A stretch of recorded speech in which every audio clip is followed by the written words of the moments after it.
Hello बच्चों, आइए इस प्रश्न को देखते हैं। अभिकथन: धनात्मक दाब जो पादप कोशिका में जल के प्रवेश के कारण विकसित होता है उसे स्फीति दाब कहते हैं। तर्क: स्फीति दाब कोशिकाओं की वृद्धि के दौरान विवर्धन और विस्तारण के लिए उत्तरदायी होता है। इस प्रश्न की जो मुख्य अवधारणा वह है स्फीति दाब। स्फीति दाब, इसे टरगार प्रेशर भी कहा जाता है। स्फीति दाब वह दाब होता है जब किसी पादप कोशिका को अधोपराशरी विलयन में रखा जाता है।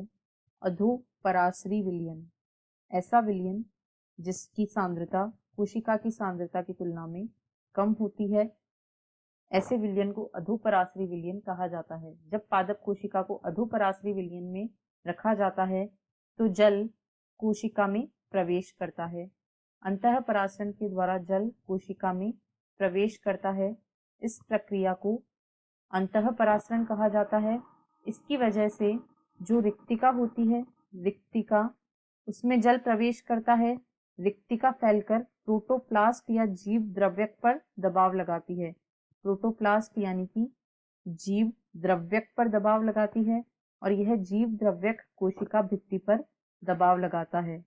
यह धनात्मक दाब जो जल के प्रविष्ट होने के कारण कोशिका भित्ति पर लगता है उसे ही स्फीति दाब कहा जाता है। यह स्फीति दाब पादपों के लिए बहुत ही महत्वपूर्ण दाब होता है, क्योंकि यह कोशिकाओं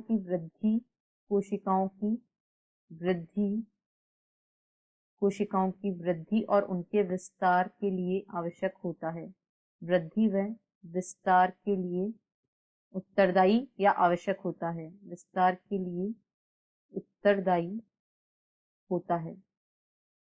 अतः यदि प्रश्न को देखें तो अभिकथन में कहा गया है धनात्मक दाब जो पादप कोशिका में जल के प्रवेश के कारण विकसित होता है उसे स्फीति दाब कहते हैं। अभिकथन बिल्कुल सही है। तथा तर्क में कहा गया है स्फीति दाब कोशिकाओं की वृद्धि के दौरान विवर्धन और विस्तारण के लिए उत्तरदायी होता है।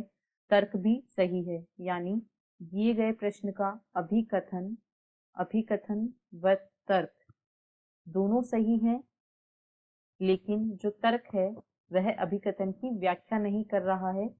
हालांकि दोनों ही अभिकथन व तर्क सही हैं, परंतु यह जो तर्क में दिया गया है वह अभिकथन की व्याख्या नहीं है।